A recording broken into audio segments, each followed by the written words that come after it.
Hello mga ka-person, ito na ang kaganapan sa huling gabi at libing ng nanay ng asawa ng kapatid ko. Kaya tara, samahan nyo kami. Bago yan, ito muna ang kaganapan ng gabi. Maaga nga natulog itong mga bata, kaya pagka alas 9 ay nagising na naman sila. Samantalang ang kanilang ina nagtrabaho na dahil hindi naman siya nag-leave, yung asawa lang niya. At ito nga, bumaba na kami para kumain. Ito nga si Bunso ay nagpasubo pa sa kanyang ina, samantalang si Kuya ay ayaw naman humiwalay. At pagkatapos namin kumain ay umakyat na kami sa taas dahil marami na ang nakikiramay at wala nang halos space sa baba.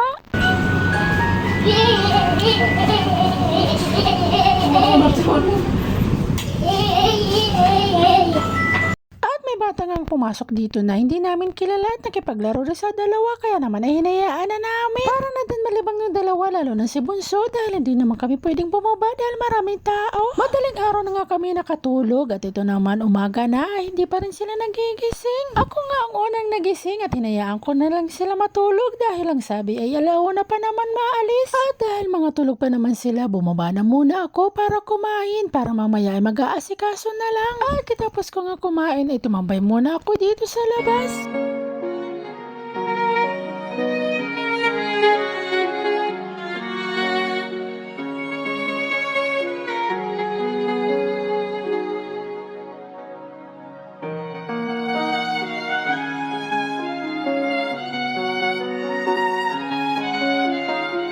Nagpatugtog naman sila ng mother's song, tapos nagpack na din sila ng dadalhin na pagkain doon para pagkatapos ng libing ay mamibigay na lang ng pagkain. At umakit na nga ako para gisingin sila at para mag-asikaso at makakain na din. At ito na nga, okay na ang lahat, ready na para umalis. At bago umalis, niyakap muna ng kanilang bunso yung nanay nila. At ito naman dito sa labas, mukhang wala lang tao dahil nasa sakyan na ang lahat. Mayroon pala kaming kasamang magmamando sa traffic para mabilis ang biyahe.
Ay, short lang. I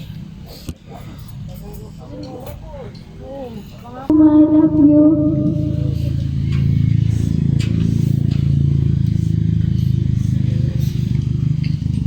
Una po sa lahat, maraming salamat po sa lahat ng mga pumunta dito. Hindi man po kayo pagkakilala lahat sa akin. Sabi ko po mga kapatid, ako po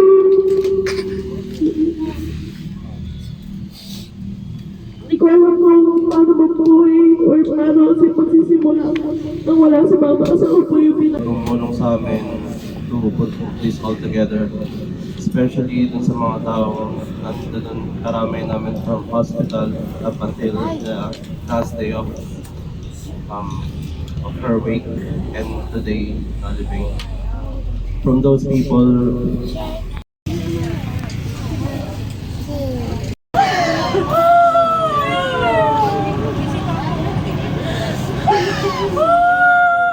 yung ano po,